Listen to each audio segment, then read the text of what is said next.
बैयाव जयनिं जादों मा बुंगोन नोंथांमोननि प्राइमारिनि थ्रुयै जोङो दिनैहाय गोबांथार पाब्लिकफोरखौ जयनिं जानाय नुनो मोनदों।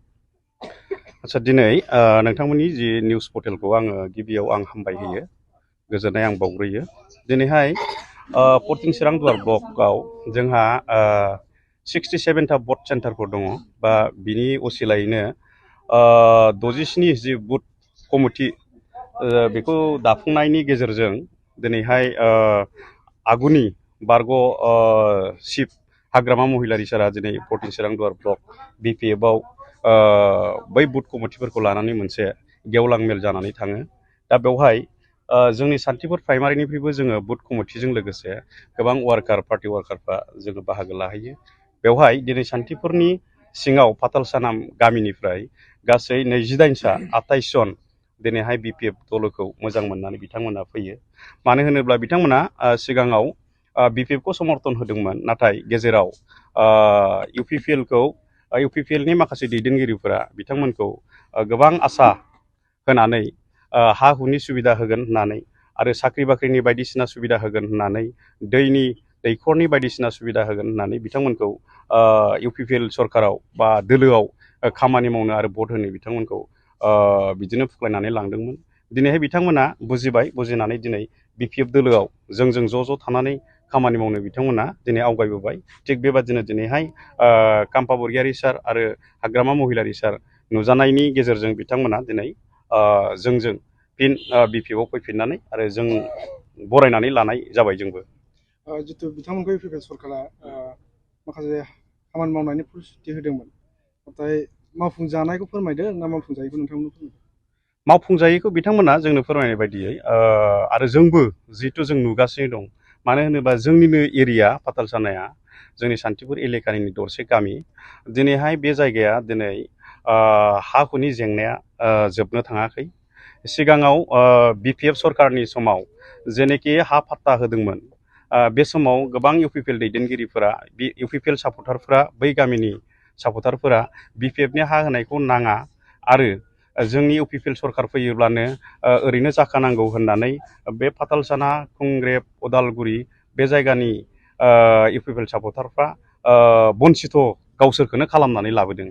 दिनैहाय BPF सरकारखौनो बिथांमोना लुबैफिननानै आरो फिन बिथांमोननि जे हा हुनि समस्या, गिबियाव जों मानसि हिसाबै थांनानै थानांगौबा हायानो जोंनो थामोनथा हिसाबै जोंनो नांग्रोगौ। बे हिसाबै बिथांमोना आसा खालामनानै BPF-आ फिन गभर्नमेन्टआव फैफिनोबा हा हुनि समस्या, गामि ओनसोलनि समस्याखौ मावफुंनानै होगोन, बेखौ आसा लानानै बिथांमोना दिनै फैनाय जाबाय। MP इलेक्सन जे फैगासिनो दङ, बेसेबां आखाबादि? MP इलेक्सना जोङो क'क्राझार सिट हिसाबै बा समस्ति हिसाबै जों एकदम 100% रोखा देरहानायाव जोङो फैबाय। दिनैनि जि रिजाल्ट, मथथे दिनैनि जि नोंथांमोनाबो साननानै आरो ससियेल मिडिया गासैबो ओरै बेरायनानै दिनैनि दिनाव मिथियो। मानो होनोबा एकदम क'क्राझार हिसाबै एकदम रोखा जों देरहानाया, BPF पार्टिया देरहानाया एकदम रोखा आरो दरं उदालगुरि हिसाबैबो एकदम दिनैहाय 100% देरहानाया BPF-आनो फैबाय, जों बेखौ बुंनो हायो। प्राइमारि हिसाबै जोङो थांनाय BTC इलेक्सनाव जोङो जेनदोंमोन। दिनैनि दिनाव जिबादि जोंनिफ्राय जि UPPL-आव थांनाय, BPF-निफ्राय UPPL-आव थांनाय आरो गोबां UPPL हिसाबै बायदि बायदि माबायाव थानानै संगठन बा पार्टियाव थानानै भट होबोनाय बिथांमोना दिनै BPF-जों लोब लोब फैगासिनो दङ आरो जोंनियाव कयेक दिननि उनाव गोबां जोंजों जयनिं जानो थांगासिनो दङ। सान्थिपुर प्राइमारि हिसाबै जों बेखौ लागासिनो दङ। मथथे जोंनाव लिस्ट जागासिनो दङ, फैगासिनो दङ। जों मोनसे प्रग्रामनि गेजेरजों जोंनि एलेकायावनो मोनसे जायगायाव बेबायदि प्रग्राम लानानै जोङो जयनिंखौ खालामगोन।